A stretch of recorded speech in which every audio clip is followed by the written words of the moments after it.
Hey guys, welcome to my channel. I hope you're all doing very well. So I just watched Death on the Nile. Let's talk about it. So Death on the Nile is directed by Kenneth Branagh, and it is of course the sequel to 2017's Murder on the Orient Express, a film that I feel does not get enough credit for starting this all-star cast murder mystery moment that Hollywood is having at this time, especially after the release of 2018's Knives Out, which was a major success both financially but also critically. But I feel like Murder on the Orient Express started this trend, and it doesn't get enough credit for it, so I just want to put that out there, okay? And I have to say that low-key I may have even preferred Murder on the Orient Express as a film in comparison to Knives Out, but maybe that's a future video coming your way that I could perhaps explore this topic on. But in the meantime, of course, we have the sequel to the 2017 film with Death on the Nile, which was of course pushed back time and time again because of the whole pandemic situation. But that's not the only issue that this film had, unfortunately. First of all, because it is yet another inherited project that Disney has taken on after the Fox acquisition. You know, Disney hasn't been treating its Fox projects quite on the same level as its own projects.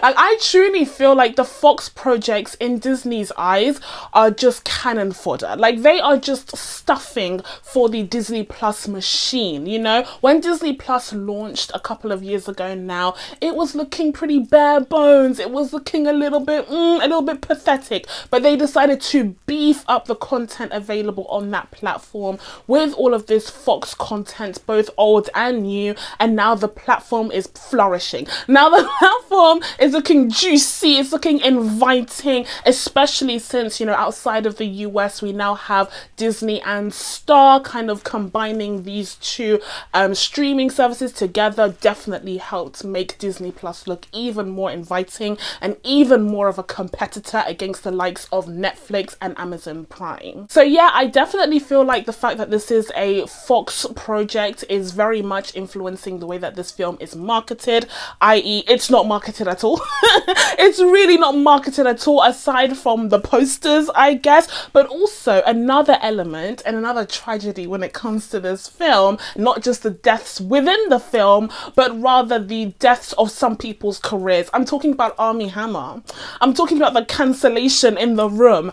The whole Armie Hammer situation has definitely affected this film. Like, duh, he's at the center of the story, and it's quite unfortunate, okay? But also, that's not the only cancellation or almost cancellation going on here with the cast. I mean, that's a difficulty with having an all-star cast, is that these people are very much at the forefront of press and publicity, and if their image is tainted in any way, that's going to automatically affect the film itself. So when you consider, for example, Letitia Wright's situation, and even Gal Gadot, you know, her star is starting to fall just a little bit, at least in my eyes. I don't know how you guys feel, but the whole Imagine situation, okay, a couple of years ago when the pandemic just started, it felt very out of touch and like insensitive. And then of course, you know, the mishaps with Wonder Woman, you know, her star isn't quite as high as it was a few years ago when the first Wonder Woman had come out, and it seemed like she was just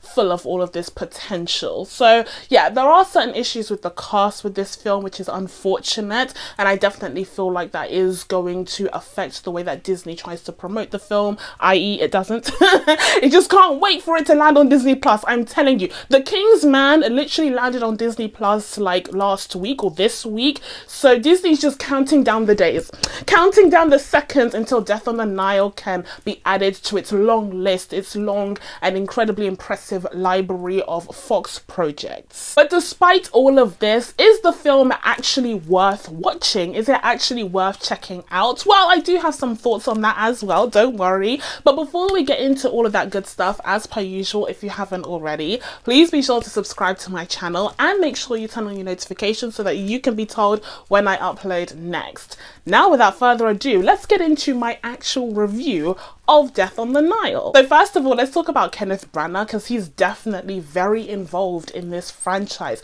Not only is he the star character, okay, he is the Detective Poirot, but he also directs these films. And I feel like Kenneth Branagh as a director is very underrated. Like, there are a few of his films that I've really enjoyed over the years, and I feel like he doesn't really get a lot of attention as a director, but he's very consistently good for the most part. So I just wanted to put that out there, put some respect on his name, okay? And I do think he's very good as Hercule Poirot.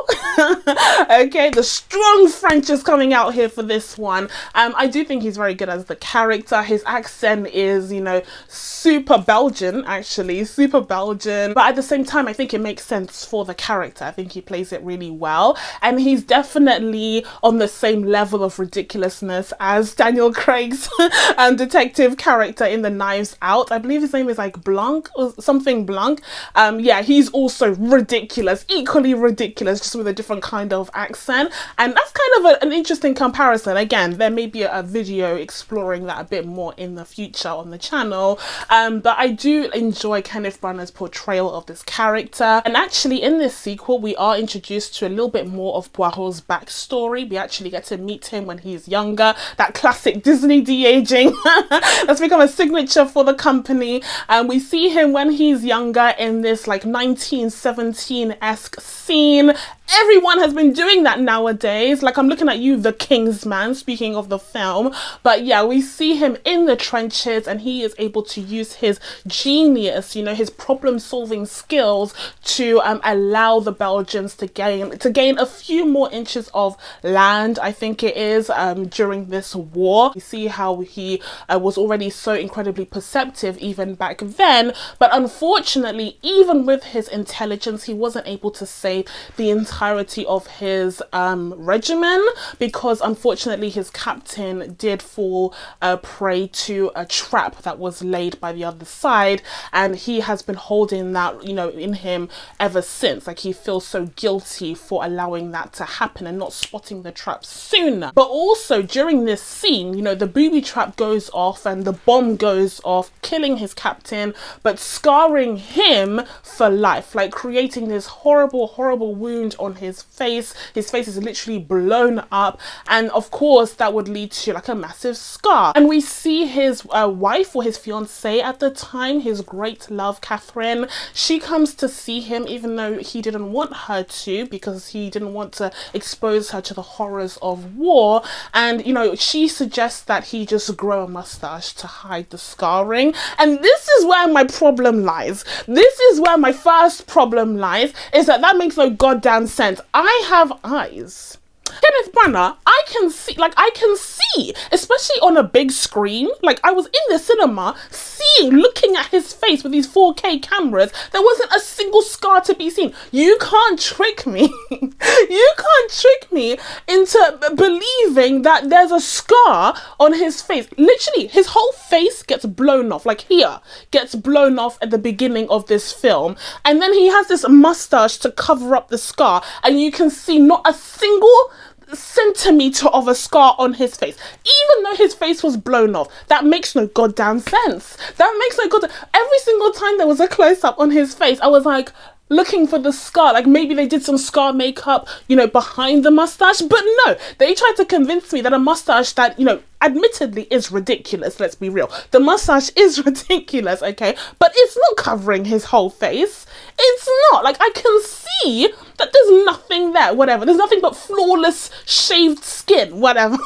All of that kind of sets the tone for the whole film. It doesn't take itself too incredibly seriously. There is this underlayer of like silliness. I don't think that the plot points are all very well thought out, and that's the key thing when it comes to these, you know, murder mysteries, is that they're really difficult because you need to have clever writing. You need to be a few steps ahead of the audience so that as they're kind of, you know, picking apart these clues clues and, you know, following the detective on his journey. They're seeing how he's working things out, and hopefully if it's done well, they can partake in that process, and then the end has to be satisfying. That is such a difficult thing to do. And even though I do enjoy, you know, Murder on the Orient Express, and I enjoyed Knives Out, I don't think either of those films have done that particularly well. I think each film had its own issues. Again, that could be explored in another video. But I think in this case, it's even worse in terms of the quality of the writing to really explore the problem solving, the mystery aspect of the film. And so when Poirot is going on his journey, you know, doing the detectiving that he does, I don't feel like it's particularly clever or particularly intricate in the way that the plot unfolds. I think there is this moment near the very end where he kind of puts everything together, and we are shown these extra scenes that we couldn't have possibly, you know, predicted ourselves because we weren't taken on that journey. And there's no fun in that because now we're no longer a part of his problem solving because there was information that was withheld from us. So we can't, you know, go along on this journey with him, and it doesn't really make him feel intelligent because it just feels convenient. So I would definitely say that the writing this time around let down Kenneth Branagh's portrayal of this iconic detective. And just to put it into perspective, if you consider how brilliantly the seasons of BBC's Sherlock were written, like that is the difference, okay? Because there you have Benedict Cumberbatch portraying Sherlock expertly, amazingly, iconically even, but at the same time you also have superb writing, and those mysteries were so intricate, they were so intelligent, and they brought you along on the journey. Whereas in the case of A Death on the Nile, you couldn't have predicted any of this because they kept pulling out pieces of information and kind of dumping it at the very end that you weren't a part of. Okay, so let's touch on some of the rest of the cast then, because one of the big things about this, like I said, this trend that we're seeing with these all-star cast murder mysteries is the all-star cast, of course. And so here we have Gal Gadot leading. She is this very, very wealthy woman who is paranoid, basically. She's petrified because she's surrounded by people who she does not trust, but she wants to celebrate with them because she has gotten married to Armie Hammer's character, and he himself has a whole history, a whole past. I'm not going to reveal anything here, just to, you know, keep the surprise going in case you haven't watched the film yet, but he has a whole history and the way that they got together is very interesting, but there's definitely a lot of bad blood, and so she's very paranoid about the people that are surrounding her. She's convinced that these people have ulterior motives, especially when it comes to her money, but at the same time she still allows them to be with her during this supposedly happy time in her life. It makes no sense. It makes no sense. These people aren't her immediate family members. Like, it's not like she's surrounded by her parents who perhaps are toxic, but they kind of have to be there for the wedding or whatever. Like, no, these people are just random, like, uncles or like friends of family that she's invited to celebrate her wedding, even though she doesn't trust them, and she's always looking behind her shoulder because of that lack of trust. That makes no sense. Why are they there? Like, why are they actually there? At least in Murder in the Orient Express, like, everyone was coming on this train, they all had journeys to get through, and they had their own separate lives. In the case of Death on the Nile, they're all supposed to be connected to Gal Gadot's character in some way, and those connections are weak.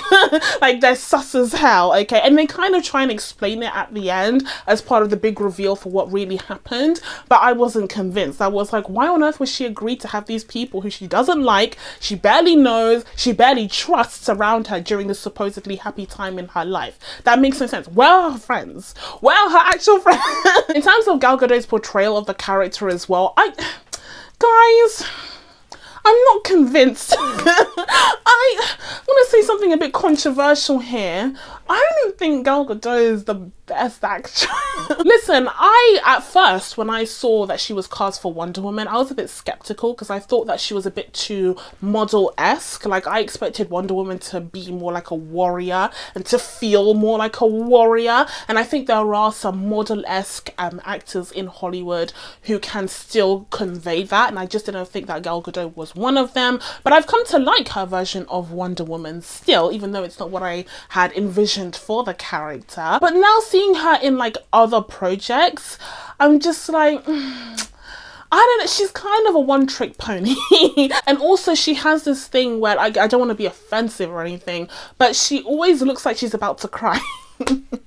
She always looks like she's about to cry or about to sneeze. I think that may also be the hair and makeup department. They need to work on perhaps concealing some of the redness that happens around her nose area, because it looks like she's been crying sometimes. So maybe just a bit of concealer, a bit more foundation. Okay, you don't have to go too heavy-handed. But otherwise, she's just kind of flat. I didn't feel a lot of chemistry between her and Armie Hammer. We'll get to Armie Hammer in a second.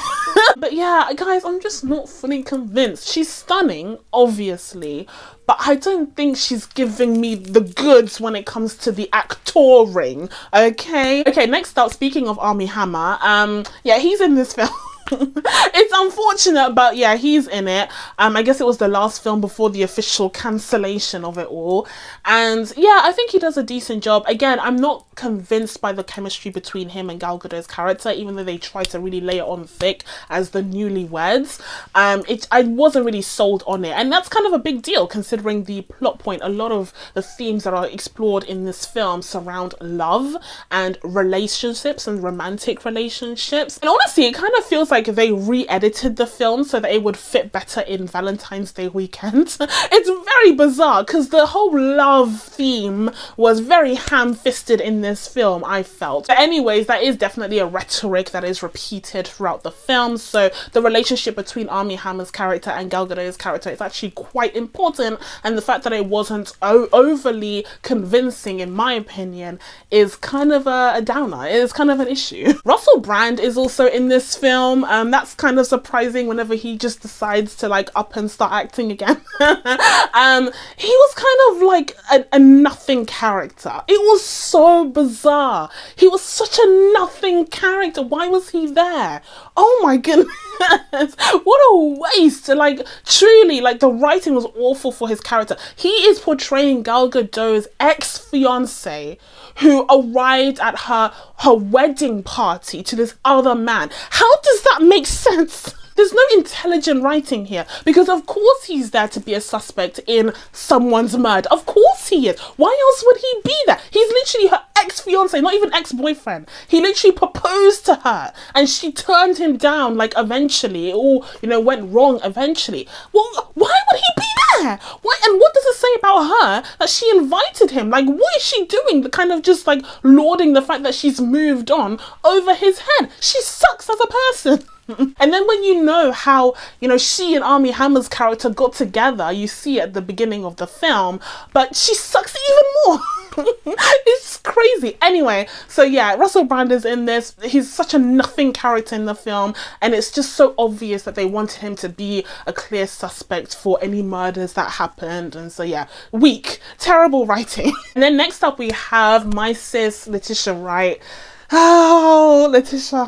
Letitia, I want the world for her. I still have high hopes for Black Panther 2, and I hope everything works out okay for her career-wise. But yeah, she needs some, she has some work to do, okay, is all I'm gonna say on that front. But she's in this film, and even though I'm a big fan of hers still, I will say that she is kind of miscast in this film. Someone is miscast, because here's the thing, okay, small spoiler, I guess, but Letitia Wright's character ends up being in a relationship with Tom Bateman's character, who portrays like Book, I think his name is, Book, and that just doesn't work for me, because even though Letitia Wright is older than she looks young.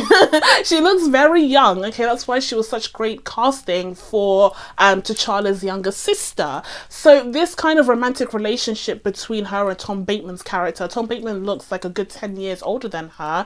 I didn't buy it. I feel like like either they could have cast a younger actor to portray Tom Bateman's character, or perhaps Letitia could have been replaced with, you know, someone else, maybe a Lashana Lynch. Ooh, a Lashana Lynch. I think that would have been perfect. Yes, they should have replaced her with Lashana Lynch. But those are kind of the main players here in this cast. We also have my sis Emma Mackey, who is of course from Sex Education, one of my favorite shows ever. I was so happy to see her here, and without giving too much away, I was also really happy and surprised to see how large her role is. I think it's a great step up to have her have such a large role in this film, you know, with the director and the highly regarded cast. I mean, Annette Bening is here as well. So yeah, I feel like it was great to see Emma kind of have that step up, and I definitely think she rose to the occasion. I just wish that she'd been given better material, you know, smarter material to work with.